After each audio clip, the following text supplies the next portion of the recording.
अशा फॅन्सी साड्यांसाठी कोणते हेअरस्टाईल कराव्या हा प्रश्न बऱ्याचशा मैत्रिणींना नेहमी पडलेला असतो। कारण आता लग्न समारंभांचे दिवस जवळ येत आहेत आणि अशा वेळेस काठपदराच्या साडीवरती आपण जुडा अंबाडा हेअरस्टाईल करतो, पण फॅन्सी साड्यांवरती कोणते हेअरस्टाईल कराव्या हा प्रश्न प्रत्येक मैत्रिणीच्या मनामध्ये घोळत असतो। तर आज बघूयात अशा फॅन्सी साड्यांसाठी सुंदर अशा हेअरस्टाईल्स। नमस्कार, पुन्हा एकदा आपल्या चॅनलमध्ये तुमचं अगदी मनापासून स्वागत आहे। मैत्रिणींनो, व्हिडिओ आवडला तर लाईक करा, आपल्या चॅनलला सबस्क्राइब करा आणि हा व्हिडिओ तुमच्या फॅमिलीमध्ये शेअर करायला विसरू नका। तर चला बघूयात हा व्हिडिओ। वेळ न घालवता हेअरस्टाईल नंबर 1। या हेअरस्टाईलसाठी मी साइड पार्टिशन केलेला आहे, म्हणजेच मधून भाग न पाडता अगदी तिरपा भाग पाडलेला आहे। त्यामध्ये ज्या भागाकडे कमी केस राहिलेले आहेत तो भाग अशा पद्धतीने रोल केलेला आहे। आता रोल करण्याच्या हेअरस्टाईल आहेत त्या खूप सुंदर दिसतात। ज्यांचे केस पातळ असतील किंवा ज्यांना काही वेगळं व्हेरिएशन करायचं आहे पण सुचत नाही, त्यावेळेस तुम्ही या छोट्या छोट्या रोलच्या हेअरस्टाईल आहेत त्या नक्की ट्राय करा। त्यानंतर जिकडे केसांचा मोठा भाग उरलेला आहे तिकडे आपल्याला अशी कमान करायची आहे। कमानामुळे तुमचा एक स्टाइलिश वेगळा असा लुक येतो आणि तो खूप सुंदर दिसतो। ज्या डायमंडच्या साड्या आहेत, फॅन्सी साड्या आहेत, जिथे तुम्हाला थोडंसं वेगळं दिसायचं आहे, अशा वेळेस तुम्ही या साइड पार्टिशनवाल्या हेअरस्टाईल नक्की ट्राय करा। आता जर तुम्हाला थोडासा पप, हा साइडवाला पप आहे तो उंच पाहिजे असेल तर तुम्ही ओढून घ्या हाताने आणि नंतर मगच सिक्युअर करा। पाठीमागे दोन्ही भाग सिक्युअर केल्यानंतर आता आपण पाठीमागची हेअरस्टाईल कशी करायची बघूयात। उरलेले केस आहेत ते विंचरून घ्यायचे नेहमीप्रमाणे। हे केस पूर्ण विंचरून घेतल्यानंतर मी एका हातामध्ये पकडलेले आहेत।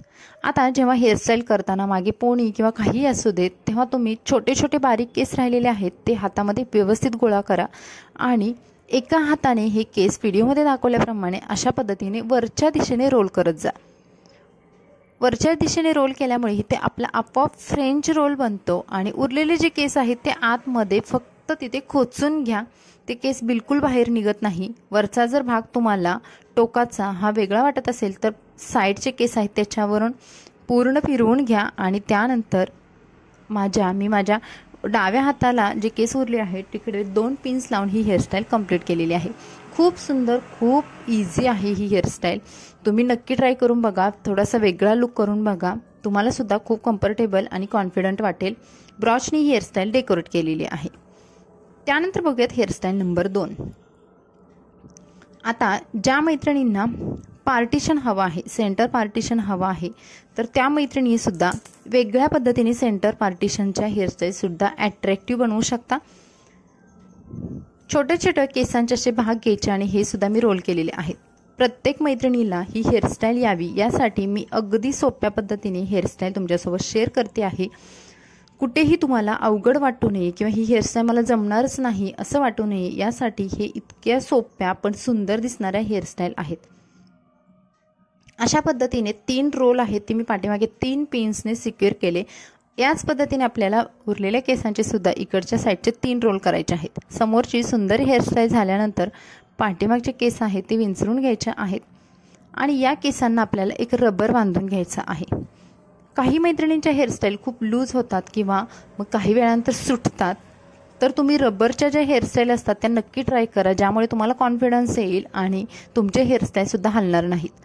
आता इथे मी 2 पेड्यांची वेणी बांधून घेतलेली आहे। 2 पेड्यांची वेणी फक्त आपल्याला एकमेकांमध्ये अशा पद्धतीने 2 भाग आहेत ते गुंफून घ्यायचे आहेत आणि वरच्या दिशेवरून खालच्या दिशेकडे आपल्याला ही वेणी फक्त रबर बँड जिथे आपण बांधलेला आहे तिथे गुंडाळून घ्यायची आहे। शेवटचा भाग आहे तिथे तुम्ही 1 ते 2 पिन्स लावून हा भाग सिक्युअर करू शकता आणि तुमचा कुठेही डोनट न वापरता किंवा कुठेही ट्रॅडिशनल असा बन किंवा आंबाडा तयार होत नाही, तर फॅन्सी एक अट्रॅक्टिव्ह लुक देणारा हा बन तयार होतो। आणि इथे मी तशाच थोड्याशा डायमंडच्या ब्रॉचनी ही हेअरस्टाईल डेकोरेट केलेली आहे। तर ही हेअरस्टाईल तुम्हाला कशी वाटली कमेंट्समध्ये नक्की सांगा।